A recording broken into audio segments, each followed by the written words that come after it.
Hi friends, ఓం సాయిరామ్. బాబాగారి ఆశీస్సులు అందరిపైన ఉండాలని మనస్ఫూర్తిగా కోరుకుంటూ అందరూ కూడా సుఖంగా సంతోషంగా ఎప్పుడు కూడా ఐశ్వర్య ఆరోగ్య అభివృద్ధితో ఉండాలని చెప్పి సాయి తరపున నేను కూడా మనస్ఫూర్తిగా కోరుకుంటున్నానండి.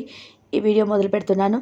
ఈరోజు వీడియోలో సాయిబాబా పిలుపు ద్వారా మనకు వచ్చినటువంటి సందేశం ఏంటంటే, ఈరోజు నీకు ఊహించినటువంటి అద్భుతం జరగబోతుంది. ఈ సాయిపై నమ్మకం ఉంటే తప్పకుండా నేను చెప్పినటువంటి సందేశాన్ని పూర్తిగా ఆలకించి చూడండి. బాబా గారు మనకి ఈరోజు ఒక చక్కటి సందేశం ద్వారా మన ముందుకు వచ్చారండి. ఈరోజు మంగళవారం కాబట్టి ఈరోజు మనము హనుమాన్ని తాకినట్లయితే మీకున్న కష్టాలు అన్నీ పోయి అన్ని మంగళప్రదమైన విజయాలే సాధిస్తారు. ఇక వీడియో మొదలుపెట్టే ముందు ప్రతి ఒక్కరికి ఒక చిన్న రిక్వెస్ట్ అండి. ఈ సందేశం కనుక మీ అందరికీ నచ్చినట్లయితే తప్పకుండా మన వీడియోకి లైక్ చేసి మరి కొత్త సాయి భక్తులకు షేర్ చేయండి.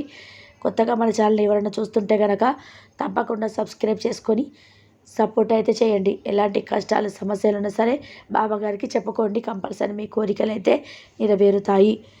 కంపల్సరీ మీ కోరికలు అయితే ఏ కోరికైనా సరే నెరవేరడానికి ప్రయత్నాలు జరుగుతూనే ఉంటాయి. ఏం చేయడం లేదని నా మీద అలిగావు, ఇప్పుడు విను. నమ్మకంతో నా ఈ మాటలు విన్నావంటే రాసి పెట్టుకోమ్మా. సరిగ్గా కొన్ని రోజుల్లోనే మంచి మార్పు వస్తుంది. అప్పుడు నీ మనసులో ఇంట్లో అంటే ఎన్ని ఆలోచనలు తిరుగుతూ ఉన్నాయి కదా, వాటికి సమాధానం ఇక్కడ ఉంది. నీకు సమాధానం ఎవరిస్తారో తెలియక నువ్వు ఆశగా ఎదురు చూస్తున్నావు కదా. అసలు నువ్వు కోరింది జరుగుతుందా లేదా అన్న బాబా చెప్పేది నమ్మొచ్చా, అసలు నమ్మొచ్చా లేదా నిలకడలేని మనసుతో ఉన్నావు. ఏది నమ్మాలో ఏది నమ్మకూడదో తెలియక అయోమయంలో ఉన్నావు. ఎలాంటి నిర్ణయం కూడా నువ్వు తీసుకోలేకపోతున్నావు.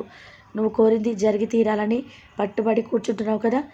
ఒకవేళ జరగకపోతే నిరుత్సాహపడిపోతున్నావు. అందరి మీద కోప్పడుతున్నావని, కుటుంబం మీద, నీ చుట్టుపక్కల వారి మీద అవసరమంటే అనవసరమైన కోపాన్ని చూపిస్తున్నావు. ఎందుకు అసలు ఇలా చేయడం సవ్యమేనా? ఒకసారి ఆలోచించి చూడు, నీకే తెలుస్తుంది. అలా నువ్వు ఎవరి మీద అంటే వారి మీద కోపడితే ఎవరు ఊరుకుంటారు చెప్పు? అది నీ తప్పే కదా.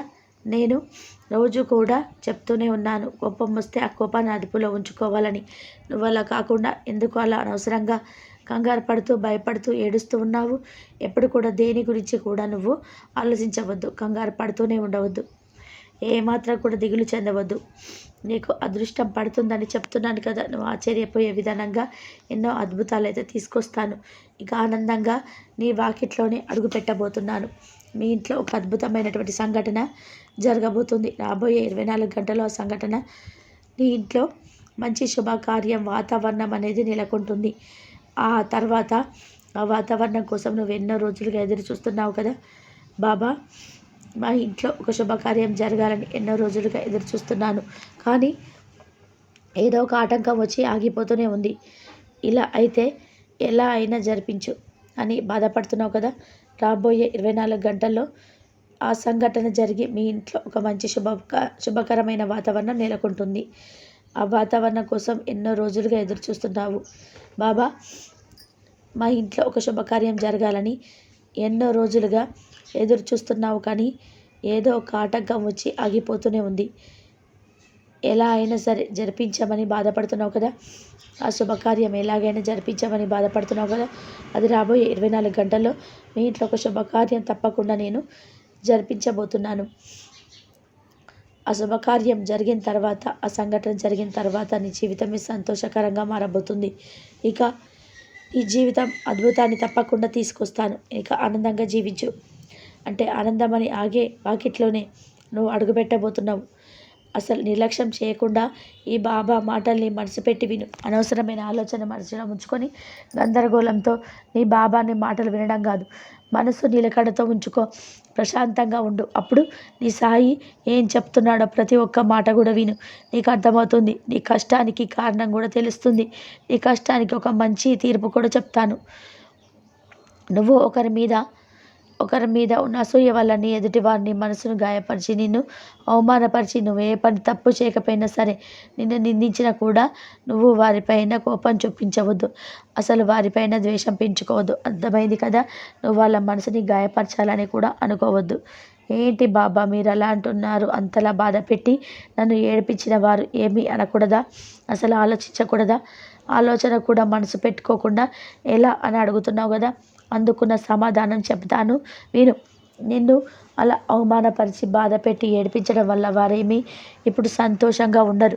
భవిష్యత్తులో నీ కర్మలన్నిటినీ కూడా వారే తీసుకొని వారు అనుభవిస్తారు. కష్టాలు, సమస్యలు, బాధలు, కన్నీళ్ళు మొత్తం కూడా వాళ్ళు లాగేసుకుంటున్నారు. ఒక విషయం వాళ్ళకి తెలియదు. నిజమా బాబా అని అడుగుతున్నావు. ఇది నేను నమ్మలేనటువంటి వాక్కు. నిజం. తల్లి ఎవరైతే ఇతరులను బాధ పెడతారో వాళ్ళ నుండి కర్మలన్నింటినీ కూడా లాగేసుకున్నట్టే. అందుకే నేను ఇక చెప్తూనే ఉన్నాను, ఎవరిని బాధ పెట్టవద్దు, ఎవరి మీద కోపాన్ని పెంచుకోవద్దని. ఎవరైతే ఏ తప్పు చేయకుండా ఇతన్ని గాయపరుస్తూ మాట్లాడుతూ ఉంటారో వాళ్ళు వాళ్ళ కర్మలని పూర్తిగా లాగేసుకుంటారు. అలా చేయడం వల్ల నీకే కాదమ్మా లాభం. అందుకే కాస్త ఆలోచించి చూడు. నువ్వు ఒకరిని అంటే ఎదుటి వాళ్ళని ఏమైనా అనాలంటే వారి మీద జాలిపడు. ఇంకా అంతకుమించి ఏం చేయాల్సిన అవసరం లేదు. అర్థమైంది కదా. ఒకవేళ నువ్వు అంత ఎదురు దెబ్బ కొట్టాలని చెప్పి అనుకుంటున్నావంటే ఇక నువ్వు ఎక్కువ కర్మలను అనుభవించవలసి వస్తుంది. కాబట్టి కోపం, ద్వేషం, ఇసూయ వంటివి కూడా అన్నీ పోగొద్దు. ఒకవేళ ఎవరైనా పాపం మూట కట్టుకున్నారంటే వారి ఈ జన్మలోనే కాదు, జన్మలకు వెంటాడుతూనే ఉంటుంది. నువ్వు గుర్తుపెట్టుకోవాలి. ఎవరు ఏమన్నా కూడా పట్టించుకోవద్దు. కాస్త నిదానంగా నెమ్మదిగా ఉండు. నీకు తగిలిన గాయాలన్నిటినీ కూడా నాకు తెలుసు. ఇప్పటి వరకు నువ్వు పడ్డ కష్టాలన్నిటికీ కూడాను నాకే తెలుసు. అన్నీ చూస్తూనే ఉన్నాను కదా. మరి ఏంటి బాబా నీ చూస్తూ కూడా ఇలానే అనుకుంటున్నావు కదా. మౌనంగా ఉంటున్నానని అసలు అనుకోవద్దు. నీలో ఉన్న భయం కూడా నాకు కనబడుతుంది. నువ్వు నీ కళ్ళ నిండా కన్నీళ్ళు పెట్టుకొని ఏడుస్తున్నావు కదా. ఎందుకు పప్పు? ఎందుకు చెప్పు? నా బిడ్డ ఇంత ఓపిక ఉండడం నాకు అసలు అవసరమా లేదా అనేటువంటి ఎన్నో ధైర్యాన్ని చెప్పే మాటలు ఎన్నో చెప్తున్నాను. ప్రతి వాక్కును కూడా ప్రతిరోజు కూడా అందిస్తూనే ఉన్నారు కదా. అయినా భయపడుతూనే ఉన్నావు. వెనకడుగు వేయొద్దు. ఎందుకు వేస్తున్నావు? ఎలాంటి సమస్య వచ్చినా సరే ధైర్యంగా ముందుకు వెళ్ళు. సంతోషం వచ్చినా బాధ వచ్చినా సరే నేను నీకు తోడుంటాను. నీ ఎదుగుదల కోసం నేను బలంగా నిలబడతాను. నీకు భయాన్ని ఎప్పుడు కూడా విడిచిపెట్టే శక్తిని, నీకున్న బలాన్ని సాధించాలంటే కొన్ని రోజుల కష్టాలు రానే వస్తాయి. దానితో పాటుగా అడ్డుకుంటూ ఉంటారు కదా నీ చుట్టుపక్కల వాళ్ళు కూడా ఎన్నో అడ్డంకులు వేస్తుంటారు. ఇవన్నీ సహజమే కదా. వీటిని దాటుకొని నువ్వు ముందుకు వెళ్తేనే కదా విజయం ఉంటుంది. నీ లక్ష్యాన్ని నువ్వు సాధించగలవు. కాబట్టి ఏమొచ్చినా ఎవరు ఎన్ని అడ్డంకులు వేసినా పట్టించుకోవద్దు. ముందుకు వెళ్ళు. నీ జీవితానికి నేను బాధ్యతగా ఉంటాను. అన్నిటి నేను నీ పక్కనే ఉంటాను. నీకు నీ జీవితానికి మంచి కాలం రాబోతుందని చెప్పడానికి ఈరోజు మీ ముందుకు వచ్చాను. అతి త్వరలో నేను విజయానికి దగ్గరలో ఉన్నావు. కొద్ది దూరం మాత్రమే ఉంది. కొన్ని అడుగుల నమ్మకంతో వేశావు అంటే విజయం నిన్ను ఖచ్చితంగా చేరుస్తుంది. ఆ విజయం నీకు దగ్గర అవుతుంది. కాబట్టి ఇప్పుడు నీకు ఎన్ని కష్టాలు, సమస్యలు వస్తున్నాయి కాబట్టి దేన్ని కూడా చూసి భయపడవద్దు. వెనకడుగు వేయొద్దు. నీకైన పనులన్నీ కూడా జరుగుతూనే ఉన్నాయి. నువ్వు ఎలా అయితే నీ జీవితం ఉండాలని అనుకుంటున్నావో అలానే మారుస్తాను. నమ్మకంతో ఉండు. ఆ నమ్మకమే నిన్ను అన్ని వేళలా కూడా గెలిపిస్తుంది. ఆ నమ్మకమే నిన్ను నా బిడ్డగా మార్చుకోవడానికి, ఆ నమ్మకమే ఈరోజు నీకు ఈ రోజుల్లో నువ్వు కోరుకున్నటువంటి కోరిక అంతా తీరబోతుంది. ఆ నమ్మకంతో ఉండు.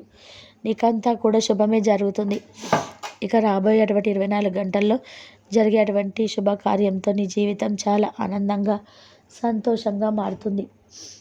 ఎప్పుడు కూడా నేను చెప్పినటువంటి సందేశాలన్నీ పూర్తి ఆలకించినందుకు నీకు ఎంతో కూడా నేను కృతజ్ఞతలు తెలుపుకుంటూ ఉంటాను. నీ జీవితం ఒక పూల బాటగా నేను అందంగా తీర్చిదిద్దబోతున్నాను. నీ జీవితాన్ని ఒక ప్రకాశవంతమైనటువంటి వెలుగులోకి రాబోతుంది. అది పెద్ద వాగ్దానం నీకు ఇస్తున్నాను. నేను చెప్పేది 2 నిమిషాలు వింటే చాలు. నువ్వు నవ్వుకొని సంతోషంగా, ఆనందంగా జీవితాన్ని గడుపుతావు.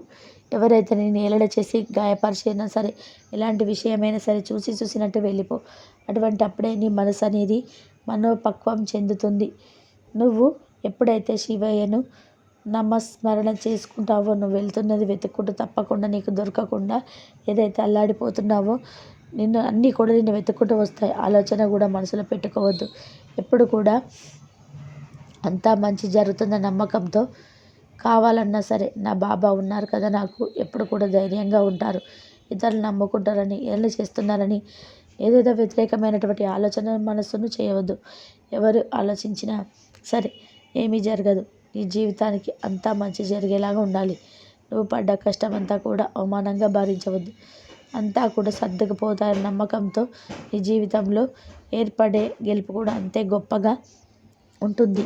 ఎటువంటి కష్టాన్నైనా తట్టుకోగలిగితే తర్వాత వచ్చే గెలుపు నీ జీవితానికి ఆనందాన్ని ఇస్తుంది. కష్టం తెలియకుండా నా బిడ్డను పెంచాలనుకోవడం తప్పు కాదు. కానీ నువ్వు పడే కష్టం, నీ కష్టం, ఓపిక, నీలో ఉన్న నమ్మకం గురించి తప్పకుండా నీ బిడ్డలకి తెలియజేస్తుంది. నీ గౌరవం, విలువ వారికైతే తెలిసొస్తుంది. నీ నిజాయితీ మాత్రమే చూపించు. అలాగే వారిని పెంచు. ఎవరు ఎన్ని రకాలుగా అనుకున్నా సరే నువ్వు మాత్రం నీ నిజాయితీని నమ్మి నీ నిజాయితీగా ఉండు. అభిమానం, నిజాయితీ, నీ ప్రేమ, మంచితనం అన్నీ నాకు తెలుసు. అందుకే ఈ విషయాలన్నీ కూడా నేను నీకు చెప్తున్నాను. మంచి విషయం కోసం ధైర్యంగా ముందడుగు వెయ్యి. ఒంటరిగా ఉన్నా సరే ధైర్యంగా ఉండు. న్యాయం గెలిచేలా చూసుకో. మనుషులు అందరి బాధలకి కారణం ఏంటో తెలుసా? నీకంటే ఇతరులు బాగున్నారనే భావన రానివ్వద్దు. ఎవరికి దగ్గ కష్టం వాళ్ళకే ఉంటుంది. ఎవరు ఎలా అయినా సరే ఉండండి. నీకు నువ్వుగా ఉండాలి. నువ్వు కోరింది నీకు దక్కేలా ఈ సాయి తండ్రి నీకు సహాయం చేస్తాడు. అంతేకాని ఇతరులతో మాత్రం పోటీ మాత్రం పడవద్దు. ఇతరులతో అసలు పోల్చుకోవద్దు. అది నీ జీవితానికి పెద్ద దెబ్బతీస్తుంది. నీ ఆలోచనలను నువ్వు అదుపులో ఉంచుకొని నీ ఆలోచన గొప్పగా ఉంచుకో. నువ్వు ఇతరులకు ఆనందానికి కారణం కాకపోయినా పర్వాలేదు. కానీ ఇతరుల బాధకు మాత్రం నువ్వు ఎప్పుడు కూడా కారణం కావద్దు. నువ్వు ఆనందంగా ఉంటే ప్రతి విషయం కూడా నీదే అవుతుంది. నువ్వు ఎదురు చూసే విషయం అతి పెద్దగా, అది ఎంత పెద్దదైనా సరే జరిగి తీరుతుంది. ఎప్పుడు కూడా ఏది ఆగదు. నువ్వు జీవించిన జీవితం ఎప్పటికీ ఉండదు. కాబట్టి ఆనందంగా ఉండు. నువ్వు మంచి దానివి కాబట్టి మంచిగా ఆలోచించే నీ జీవితం ఎంతో ఆనందంగా కూడా ఉంటుంది. నీ నిజాయితీగా నీ ధర్మాన్ని అడ్డుపెట్టుకొని ఉండు. అది నీకు మంచి జీవితాన్ని తప్పకుండా ఇస్తుంది. అలాగే ఎంతగా సంపాదించాలని ఆలోచించినా నీ ఆరోగ్యాన్ని కోల్పోవద్దు. నీ ఆరోగ్యమే నీకు మహాబలం కదా. నువ్వు ఆరోగ్యంగా ఉంటేనే కదా అన్నీ సాధించగలవు. అవును కదా. ఆనందంగా ఉండు. డబ్బు, నగలు మాత్రమే జీవితానికి ప్రశాంతతను సాధించగలవు. నువ్వు ప్రశాంతత అనేది సంతోషంలో ఉంటుంది. నీ సంతోషాన్ని తప్పకుండా నీ జీవితానికి నీ సాయి తండ్రి నేను అందిస్తాను. దుఃఖం, సంతోషం ఇవి ఎవరికి కూడా శాశ్వతం కాదు. తీయటి జీవితం అనుభవించాలంటే కష్టాలన్నీ కూడా దాటవలసిందే కదా. ఇప్పుడు కష్టంగా ఉన్నా సరే తర్వాత సంతోషం వస్తుందని తప్పకుండా అనుకో. అంతా మంచి తలుచుకుంటూ ఉంటే మంచి చేస్తూ ఉండు. ధైర్యంగా ఉండు. ఒక విత్తనం వేస్తేనే కదా అది పువ్వులు, కాయలు, పండ్లని ఇస్తుంది. అలాగే మంచి అనే ఒక విత్తనం, దానికి ఫలితం కూడా తప్పకుండా నీ చేయికి అందుతుంది. తలుచుకున్న వెంటనే ఎప్పుడు కూడా గెలుపు రాదు. దానికి తగ్గ ప్రయత్నం, కృషి, పట్టుదల, ఓర్పు, నమ్మకం ఇవన్నీ కలిస్తేనే కదా గెలుపు. నీకున్న ప్రయత్నం ఎప్పుడు కూడా ఆపవద్దు. కృషి చేస్తూనే ఉండు. ప్రతి ఒక్క అవకాశాన్ని వినియోగించుకో. నీకైన విజయం తప్పకుండా వస్తుంది. ఒకసారి ఓడామంటే ఆ ఓటం ఎక్కడ తప్పు జరుగుతుందో సరిచేసుకొని గెలుపు వైపు అడుగులు వెయ్యి. తప్పకుండా నీ గెలుపు అందుతుంది. బాగా ఆలోచించు. నీకు ఏం చెప్తున్నానో అప్పుడే నీకు అర్థమవుతుంది. ఇక నీ జీవితంలో ఓటమి ఉండకూడదు అంటే ఈ విషయాలన్నీ కూడా నువ్వు పాటించవలసిందే. కొన్ని విషయాలు జరిగితే అది గెలుపు అనుకోవద్దు. జరగకపోయినా సరే అది మంచికే అని అనుకో. ఒకసారి జీవితం చాలా వేరుగా ఉండవచ్చు. నీకు మంచేదో చెడేదో అనేది జీవితం తప్పకుండా నేర్పుతుంది. అది సందర్భాన్ని బట్టి, మనుషులను బట్టి నీకే అర్థమవుతుంది. ఎవరితోనూ పోటీ అనేది చేయవద్దు. నీకు కావాల్సింది సరైన సమయంలో నీకు తప్పకుండా జరుగుతుందని నీ మనసు తేలిక ఉన్నప్పుడు ఈ విషయాలన్నీ కూడా ఈ సాయి తండ్రి అంటే నీకు మాటలు అర్థమవుతాయి. కాబట్టి నీ మనసును ప్రశాంతంగా ఉంచుకో. నీకంతా మంచి జరుగుతుంది. రేపటి రోజున సంతోషం నీ జీవితంలోకి వస్తుంది. నువ్వు ఎప్పుడైతే నువ్వు తప్పకుండా మంచి జరుగుతుందని మనసులో అనుకుంటావో అన్నీ కూడా మంచి చేయడం కోసమే నీ దారిలోకి నేను వస్తాను. నీకు నా వాక్కు ఇచ్చినట్టుగా నీ కోరికలన్నీ కూడా నెరవేరుస్తాను. సంతోషమే నాకు ముఖ్యం. ఎప్పుడైతే నా పాదాల చెంతకు చేరావో అప్పటి నుంచి నా ఒడిలో ఉన్నావని గుర్తుపెట్టుకో. నీ దగ్గర వ్యతిరేకత అంతా కూడా కడిగేసి పరిశుద్ధమైన మనసుతో ఉండు. నా బిడ్డగా ఉన్నవాడిని అన్నిట్లోనూ చేయి అందించడమే బాధ్యతగా ఉంటాను. అది నా బాధ్యత కదా. నీకొచ్చిన ప్రతి సమస్యను కూడా భూతబ్దములపై చూసి భయపడిపోతున్నావు. అందువల్ల నీరు తేటగా కాకుండా మలినంగానే ఉన్నాయి. ఇప్పుడు నువ్వు సంతోషంగా ఉండు. నేను చెప్పినట్టుగా ఆనందంగానే ఉంటావు. కానీ నీ చుట్టూ ఉన్న సమస్యలు చూసి నీ కష్టాన్ని చూసి నీ కన్నీళ్ళని చూసి భయపడిపోతున్నావు. అందుకే నీకు ఎప్పుడు కూడా ధైర్యంగా ఉంటున్నానని పదే పదే చెప్తున్నాను. కాలం చాలా శక్తివంతమైనది, బలమైనది. అన్నిటికీ కూడా బదిలిస్తుంది. నీ కష్టం కనబడకుండా పోయేలా చేస్తుంది. ఈ కాలం ఇప్పుడంతా నీ మనసు పడే పోరాటం నాకు అర్థమవుతుంది.